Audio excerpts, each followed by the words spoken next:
How's it going, everyone? So this is the first time I've made any kind of video like this. Hopefully everything comes across well. Sound, I don't have one of those expensive external mics.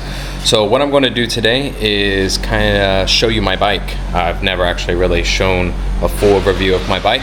So that's what I want to show you today. Here's a view of my home. This is my garage, basically.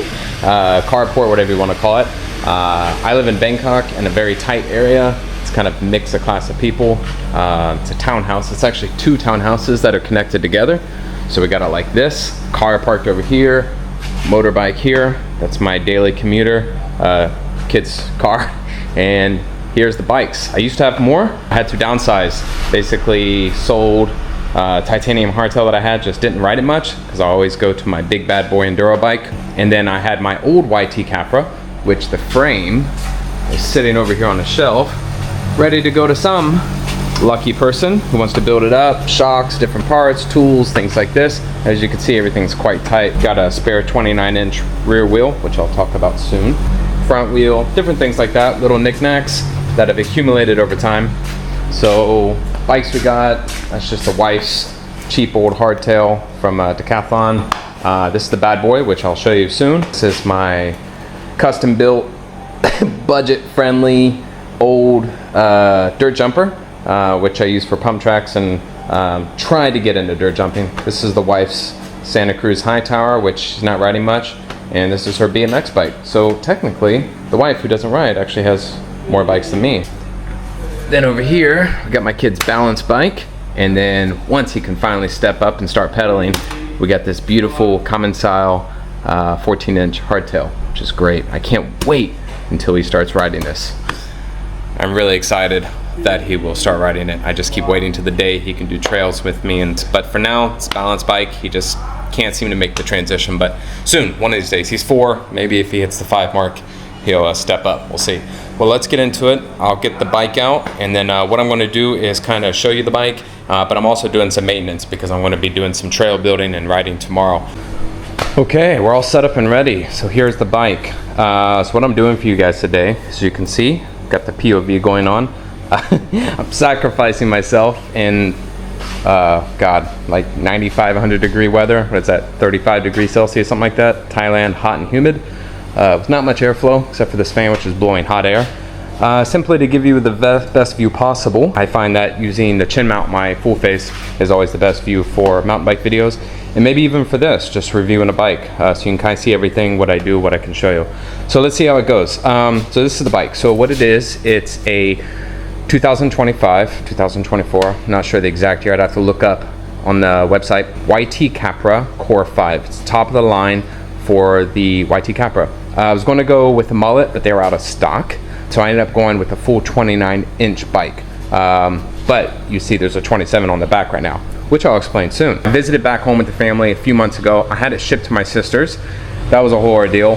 So anyway, got it, put it all together there, rode it in the US for a little bit in Ohio, which is where I'm from. And then I had to buy a bike bag, which was a nightmare. Finally got it, and now it's back to Thailand. And now I'm selling my old YT Capra from 2019. And that's a 29-inch as well. Yeah, so basically it was a full 29-inch. And the reason I'm actually happy that I did do that is because I found out later that the mullet, which is basically 29 on the front, 27.5 on the back, it's actually a mullet frame. So what that means is if I wanted to put a 29-inch wheel on the back, like this guy over here, later I could not, because it would not clear the frame, right? But because this is a 29-inch frame, I can actually mullet it and put a 27 on the back, which I have here. What's also nice is, and I haven't done it yet, it has this right here. It's called a flip chip. You have a high, I don't know if you can see it, HL, right? So basically you can change the geometry. Right now I always keep it in low positions. So I haven't tested on the trail with like hitting rocks or anything like that, but I did some urban rides and it seems fine. It doesn't seem like the bottom bracket's too low. Then it still seems like it's got decent clearance. So we'll see. Hopefully I'll be able to test it out tomorrow on some trails and see if I need to put this up into the high position or not. That's a little backstory on that. So I found a 27-inch rear wheel. It's got a race face rim on it. It's super crazy wide, 32 spokes. The hub is kind of like a off-brand, no brand, cheaper one, but it's actually surprising how well it works. It spins forever. It's not too loud, which I kind of like a loud hub, but that's fine. So that's the wheel situation. So what's nice is now, I had to buy a new cassette for that. What's nice now is I could just swap. So basically I could just, easy, takes like 5 seconds, which I'll show you. I can just take this off and put the 29-inch on. So this, if I have, you know, tight single track and, you know, bigger jumps, bigger downhill, I can throw the 29-inch on the rear, or if I'm doing like long urban rides, put the 29 to make it easier for climbing, things like that. Let's go. I mean, pretty much, I haven't really changed anything on the bike, you know, that came with the bike. So the only thing I've changed is, okay, the rear wheel, the handlebar I did change. It came with the same stem, which is a Renthal stem, but the handlebar was aluminum. I had already had this carbon Renthal fat bar, so basically swapped it, sold the aluminum one, and Bob's your uncle, that's it. The front fork is a Öhlins 38, so it's 38 millimeters wide in diameter, right? It's got, I think, if I remember, 170 millimeters of travel, front travel. We got on the rear shock, this is the Öhlins TTX N.2, I think, if I remember correctly, and this has about 165 to 170 millimeters of travel as well. The coil that came with it, it's based off of size. So if it was size M frame, the coil is like 365 pounds, which I had an Öhlins on my previous YT, and pretty much the same, but an older version of the Öhlins, and the coil on that was like 425. So I noticed I kept bottoming out a lot, couldn't set the sag correctly. So basically I found out how, and I swapped the coils, and I'm selling the other shock. So since I changed this, which a few days ago, I have been bottoming out, which is great. So that's that. Brakes, we have the SRAM codes, which is always a great go-to brake. 4-piston brakes. I've always loved SRAM brakes, except for the bleeding process. But as far as feel, you know, they have a lot of modulation, and they've just always been great for me. I always like the feel of them. Dropper post, which you can see I had a crash. It's kind of broke here, but it's still working. It's just the YT Postman dropper, comes with the bike. Works well. Great that it's not hydraulic. I hate hydraulic dropper posts. They're a pain in the ass. So that's that. I made my own mud guard out of a folder and slapped some YT stickers on. Moving over to the drivetrain. As you see, it's wireless. So it is the SRAM Axis, but with the addition, and this is why I'm pretty much broke now. This is the new SRAM direct mount T-type. So this is SRAM XO. So it's direct mount. There's no universal derailleur hanger. So it doesn't have the derailleur hanger that gets bent easily. So it's direct mount, which is supposed to be stronger. You're supposed to be able to shift better under load, right? So if you're pedaling uphill, things like this, and then you're shifting while pedaling, it's not supposed to clank as much. And then obviously, one of my favorite parts of this is the cranks. They're forged out aluminum cranks, supposed to be one of the strongest, which I love. I did opt for, because on the website of YT, they sell Crank Brothers pedals. So I added on the pedals because bikes don't come with them. And I needed pedals to ride when I was in the US. So that's that. I mean, that's pretty much it in a nutshell. I don't think there's anything else. It's a bike, right? You know, so I can go ahead and show you the process. I'm going to be doing a little bit of maintenance on the bike. I think I have to take these off. I don't have any carbon paste, which is usually needed for here, so I have to find something else online because I'm getting some creaking basically, so I need to put some paste there. Go and drop this dropper. Oh, grips. Before I do that, grips is the Ergon fat grips. I like them. I get hand cramps easily on some fast and bumpy downhill, so the fatter the grips for me, for downhill, things like that, is always better. I'm sure I'll nitpick and show you some other things along the way while I'm doing things I forgot, but let's go ahead and flip this bike over. I have a bike stand over there, but it's kind of cheap, it's kind of broken, and I find them being more pain in the ass. It's from Decathlon, so if I had a better one, I'm sure it'd be better. Let's go and flip this bike over, and I can show you how easy the process is of changing that rear wheel from 27 to 29. Now that I finally have it all set up, right? So I don't think that's the right tool. It's basically, I can't remember how many millimeters. This is the biggest one of that set I have. So go ahead, drop this drop up a little bit, bring that wheel up, shift into the lowest gear, as such, put those brakes, put the derailleur up, lock it in, put the Allen in,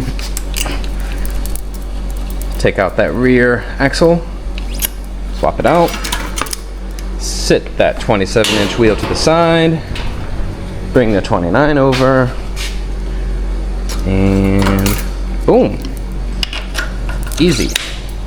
So I told you, as I was doing this, I'd find more things to show you, which is the wheels, obviously, very important. So this is the wheels that came with the bike. The ones that come with the bike, they are the Crank Brothers Synthesis Enduro wheels, I think. They're aluminum rims, 32 inch. There was actually, I was going to go with a propane bike and another bike, but there was some things that threw me off, which was like few things, but one of them was like 28 spoke count on both wheels and one was even like a free ride bike, which was pretty crazy. Rotors, SRAM rotors, 200 millimeter. That's that. Trying to think what else. I mean, the chain, it's part of the T-type, so you can see it's a flat on the top, unlike your standard traditional chains. Yeah, anyway, let me throw this on, give it a spin. You can hear the sound. It's what we always like, right?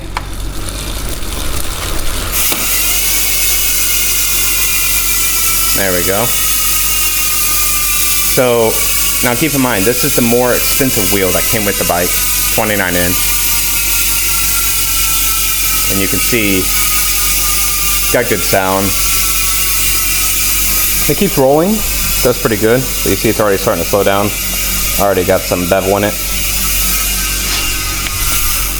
So what's great about these rims is I actually did an urban ride, which is in one of my YouTube shorts and TikTok shorts, and I cased really hard on a curb, and I didn't pump my air up enough, and I actually bent a rim in 2 places, and found out later that you can actually bend them back. So I did very carefully, and it's great. It's all working now.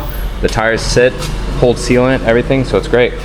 Let me go ahead and switch back to the 27, because that's what I'm going to use tomorrow anyway on the trail to try it out. But what's nice is I can always have a spare wheel, right? So if flat, bent rim, anything, I can just switch to another wheel, and the day keeps going of riding, right? I always wanted to have this set up, and I finally got it, just to have options, you know? There we go. Why it's so hard to go in that time. All right, go and throw this in here. Okay, that's on. Click that in place. All right.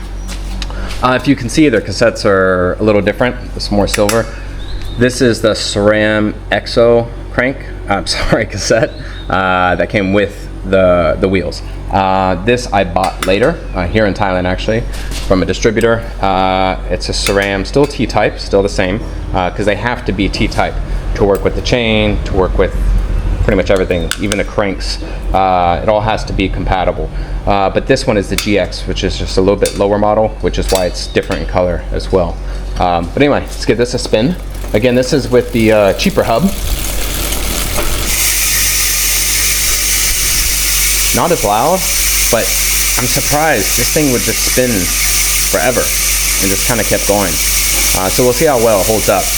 I mean, I got the rear wheel and front wheel together secondhand for like $150, so it's great. The rims are crazy wide. They're like 40 millimeters inside. I've never had rims this wide. I think they're a race base arc 40 representing the width on the inside of the rims. So luckily I had a spare, almost new 27-inch tire. This is the Maxxis DHF. It's actually meant to be on the front, but I looked online. So it's all about personal preference. Some people said you can put it on the back. Some people actually like it more, but it's a 2.5. So I have a 29-inch, I think 2.5 on the front, and then what is that? Yeah, 2.5, and then a 27-inch 2.5 on the rear. So we'll see. You know, I haven't taken it on the trails. We'll see how it does. Hopefully I'll have some more maneuverability and things like that. Anyway, so that's pretty much it. Just to give you a little bit of an overview of this bike. I had some people that wanted to see what the bike is, the reviews of it, things like that. I'm sure I probably missed tons of things. If you want to know how much the bike costs, I don't like saying it, you can go into Google. You can Google YT Capra Core 5, and you'll see the prices there, which is, you know, going to be different depending on the discounts, depending on the country buying from, shipping, etc. But YT, if you don't know, they are direct to consumer. Means they don't have stores, meaning they have lower overhead. Because of that, they don't have a bunch of stores set up, rent and things, so they can offer things cheaper. I think they also get their parts cheaper from wholesale distributors. So anyway, that's why I went with this YT, because it's the best bang for buck. I had a YT before, I liked it. Maybe down the road I'll try a different bike, I don't know. But I love this bike. I'd love to have a downhill bike, but it's not really for Thailand.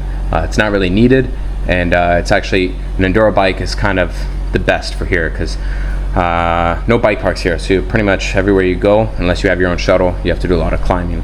And it's great for me for doing urban rides, which I do a lot of. So yeah, so that's it. If there's anything else you want to see, please give me your feedback, comments.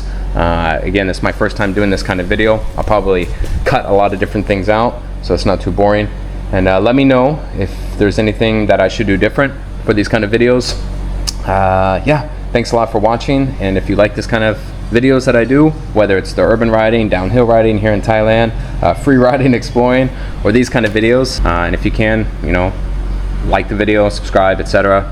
As all they say, right? Thanks, and peace out.